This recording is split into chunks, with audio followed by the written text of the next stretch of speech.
Alright guys, Fuller coming to you with another video. I hope y'all are doing well. I hope y'all are finding different ways to prosper in this time we're living in.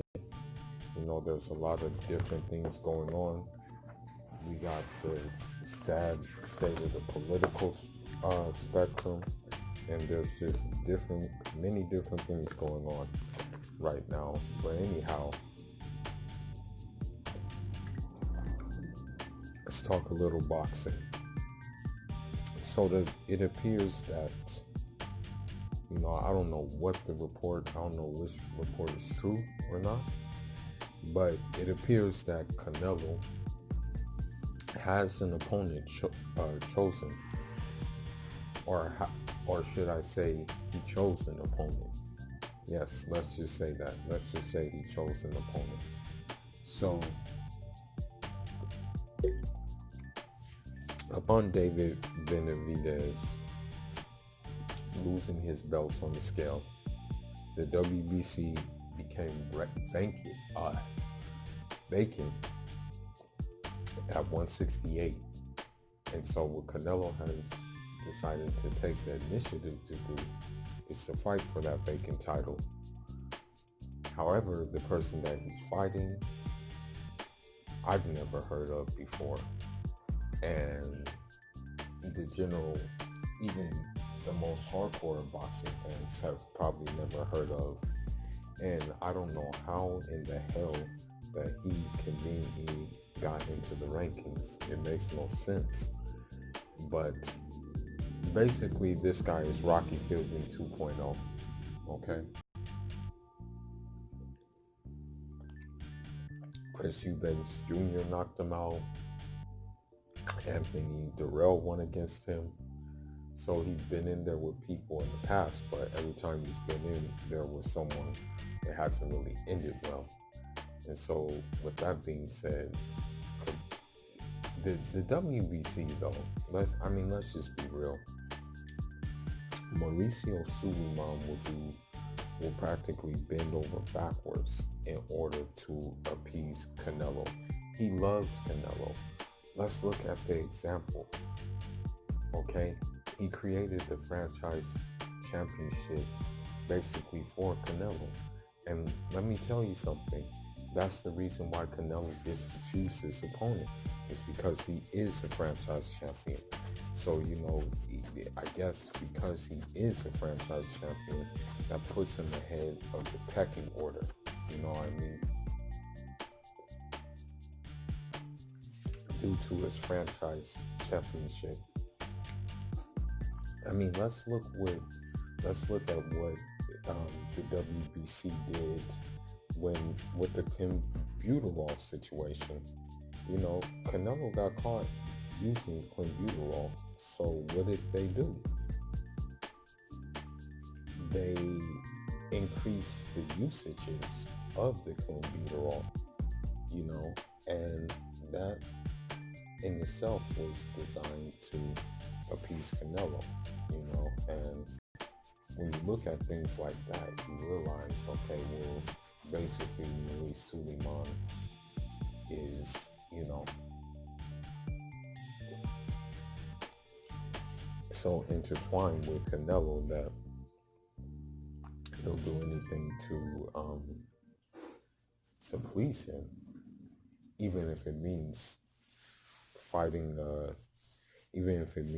Canelo fighting a dude who probably, in his free time, probably, or his day job is probably being a shawarma maker, or something like that.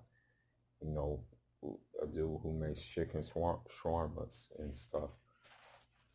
So, with that being said, I mean, it really isn't a surprise. And I'm going to tell you why it isn't a surprise to me. It's for the simple fact that, Canelo, he's had like 50 something fights, or about to be 50 fights or so, something in that area. At this point in his career, although he's like only 30 or so, I don't think he really desires to like take tough touches. I mean, he has a pattern where he does it like every other fight or every two fights or something like that. But the fact of the matter is that you know,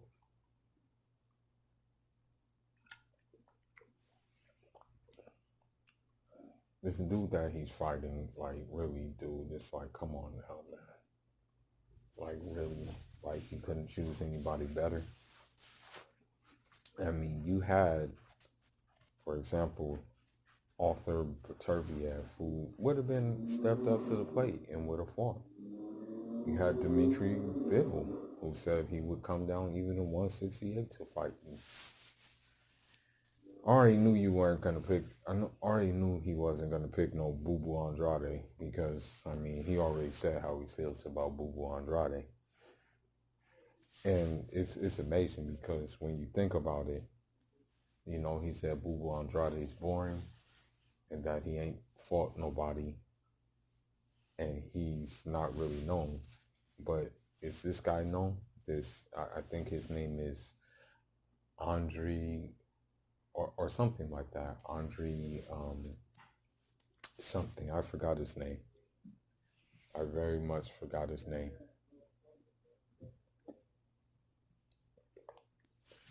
But the fact of the matter is Canelo does what he pleases. And the WBC allows him to do what he pleases. And you have to understand something else. Basically, you know, the money that the zone put up for Canelo, I think they were hoping that he would fight some like top tier competition. But their error was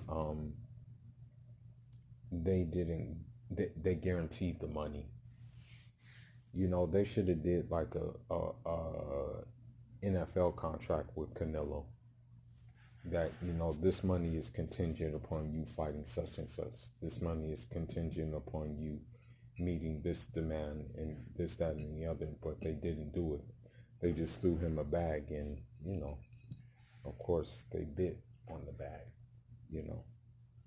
And so with that being said, you know, I'm just disappointed in Mauricio Suleiman further on showing his real true colors, you know.